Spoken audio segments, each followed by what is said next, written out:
जौनपुर गांव में शाम का वक्त था और आसमान में काले बादल छाए हुए थे और ठंडी हवाएं चल रही थीं। भोला गांव के चौराहे पर अपना पाव भाजी किया ठेला लगाए हुए था।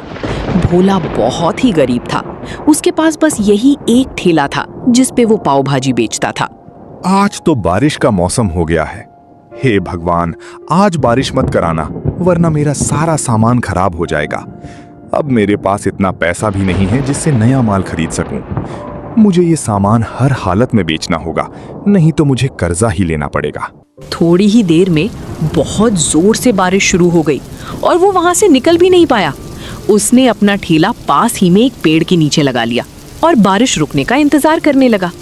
शाम को भोला जैसे तैसे घर पहुंचा। बारिश के कारण घर में लाइट नहीं थी, जिससे घर में बहुत अंधेरा था। शीला, तुम कहाँ हो?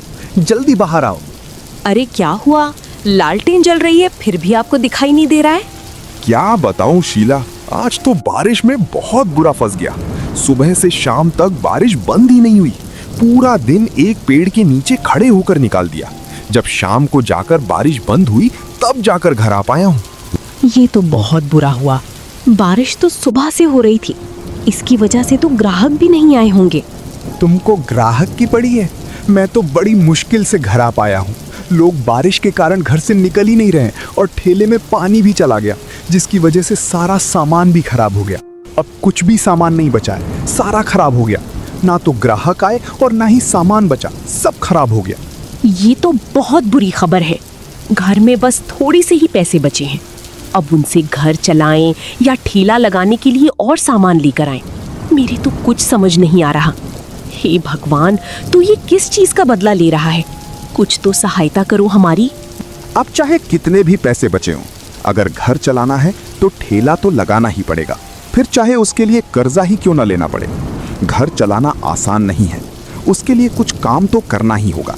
बिना काम के घर चलाना मुमकिन नहीं है। अच्छा ठीक है, मेरे पास कुछ पैसे पड़े हैं, उससे कुछ सामान आ जाएगा, जिससे एक दिन तो ठेला लग ही जाएगा। अगले दिन भोला ने ठेला जल्दी लगा दिया, पर मौसम आज भी खराब था। वो बस वही दुआ कर रहा था कि आज बारिश ना हो। उतनी देर में भोला के पास एक गांव वाला आता है। और भोला, आज तो ठेला बहुत जल्दी लगा लिया। और बता, कैसा चल रहा है काम धंधा? बारिश का मौसम है, ठेला लगाने में काफी दिक्कत होती होगी। क्या बताऊं भाई, मैं तो बहुत परेशान हो चुका हूं इस बारिश से। कल ठेला लगाया था, उसका सारा सामान इस बारिश के कारण सब कुछ खराब हो गया। बारिश के मौसम में पाव भाजी कोई लेता ही नहीं है। इससे तो मैं बहुत परेशान हूं। अगर ये सामान खराब हुआ तो मेरे पास और सामान लेने के पैसे भी नहीं है। भाई, धंधे में घाटा मुनाफा तो चलता रहता है, तुम ज्यादा परेशान मत हो। मुझे तुम पर पूरा भरोसा है, तुम कुछ ना कुछ रास्ता निकाल ही लोगे। इतना बोलकर वो आदमी भी वहां से चला गया। सुअर मुझे ज्ञान दे गया। इससे अच्छा तो एक दो पाव भाजी ही खरीद लेता। थोड़ी देर बाद गांव में हलचल शुरू हो गई। लोग घर से बाहर आने लगे, लेकिन अभी कोई भोला के ठेले पर नहीं आ रहा था। इस बात से भोला बहुत ही परेशान था। ये बारिश का मौसम क्या आया? ऐसा लग रहा है लोग तो पाव भाजी खाना छोड़ चुके हैं। अगर ऐसा ही रहा तो आज भी सामान खराब हो जाएगा। अगर जल्दी ही कुछ नहीं किया तो मुझे कर्जा ही लेना पड़ेगा। थोड़ी देर बाद बारिश भी शुरू हो गई। लोग अपने अपने घरों में चले गए और भोला वहीं खड़ा रह गया, उस दिन की तरह। शाम को जब भोला घर आया तब वो बहुत उदास था। उसने घर आकर अपनी पत्नी को सब कुछ बताया। शीला, जिसका डर था वही हुआ। सब कुछ खत्म हो गया। आज भी बारिश आ गई। खुली जगह होने की वजह से मैं आज भी कुछ नहीं कर पाया, इसलिए जो सामान लाया भी था वो भी खराब हो गया। अब ना तो पैसे हैं और ना ही ठेला। हे भगवान, ये तो अनर्थ हो गया। मुझे लगा कि बचे हुए पैसों से जो सामान आया है उससे कुछ कमाई हो जाएगी, लेकिन यहाँ तो वो भी चले गए। अब हम क्या करेंगे? हे भगवान, तू ये किस चीज का बदला ले रहा है? कुछ तो रहम कर ले हम गरीबों पर। तुम चिंता मत करो शीला, मैं कुछ ना कुछ करके थोड़े पैसे इकट्ठे करके फिर से ठेला लगाऊंगा। भगवान सब देख रहे हैं, वो कुछ ना कुछ हल जरूर देंगे। अगले दिन मौसम तो साफ था, लेकिन भोला उदास था। वो गांव के बाहर घूमने के लिए निकला। रास्ते में वो अपनी किस्मत के बारे में सोचता आ रहा था कि वो कितनी मेहनत करता है, फिर हमेशा उसी के साथ गलत होता है।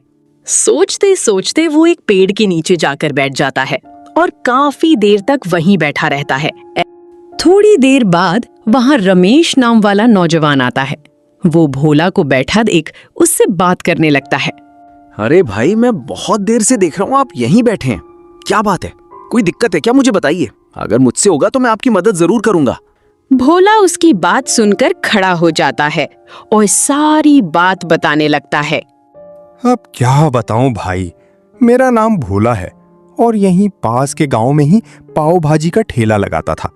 मेरा ठेला ज्यादा नहीं तो ठीक ठाक तो चल ही जाता था, लेकिन जब से मैं बारिश का मौसम शुरू हुआ है तब से ऐसा लग रहा है लोगों ने पाव भाजी खाना ही छोड़ दिया है, जिसकी वजह से मेरा पाव भाजी में लगने वाला सारा सामान धीरे धीरे खराब होता गया और अंत में जाकर मुझे अपना ठेला भी बंद करना। इसीलिए मुझे कुछ समझ नहीं आ रहा था, तो मन को शांति देने के लिए गांव से बाहर आकर अकेले शांति से इस पेड़ के नीचे आकर बैठ गया। ये बहुत बुरा हुआ आपके साथ। अब मेरे बारे में भी जान लीजिए।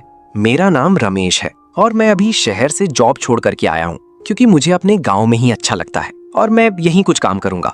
मेरे पास 2 पक्की दुकानें हैं और एक दुकान में मेरी चाय की टपरी है, जो बारिश के मौसम में बहुत चलती है। अगर तुम चाहो तो दूसरी दुकान में अपना कुछ खोल सकते हो और तुम्हारा मैं कुछ महीनों का किराया भी फ्री कर दूंगा।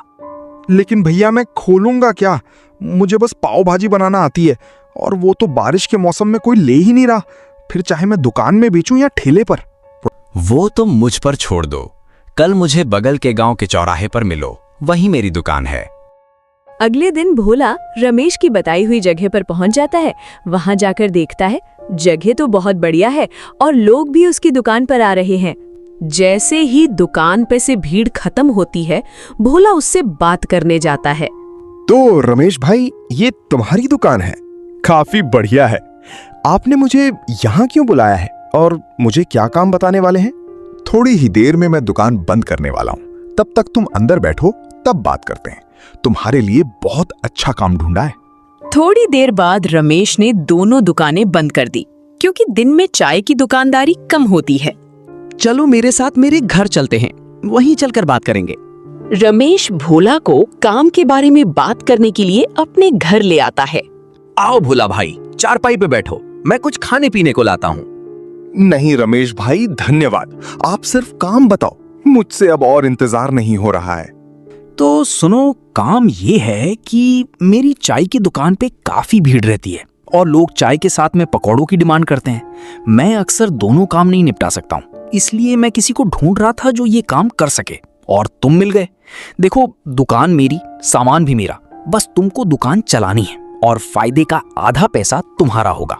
इसमें तुमको कोई परेशानी भी नहीं होगी, क्योंकि सारी चीजें मेरी हैं, बस तुमको दुकान चलानी है। ये तो बहुत बढ़िया काम है रमेश भाई, मुझे काफी पसंद आया। बस बताओ कब से आना है? वैसे भी मुझे बहुत अच्छे पकोड़े बनाना आते हैं। ठीक है, तो कल आ जाओ, सामान तुमको तैयार मिलेगा दुकान में।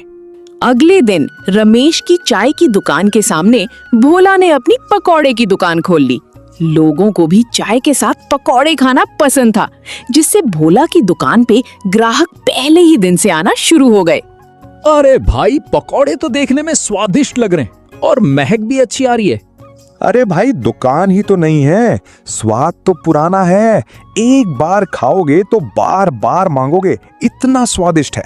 इस तरह दोनों की दोस्ती पक्की हो गई और इस बार भोला को भी बारिश से कोई दिक्कत नहीं थी, क्योंकि दुकानें पक्की थीं। इससे हमें ये सीख मिलती है कि हमें हार नहीं माननी चाहिए। भगवान की बनाई योजना हमारी बनाई योजना से बेहतर होती है।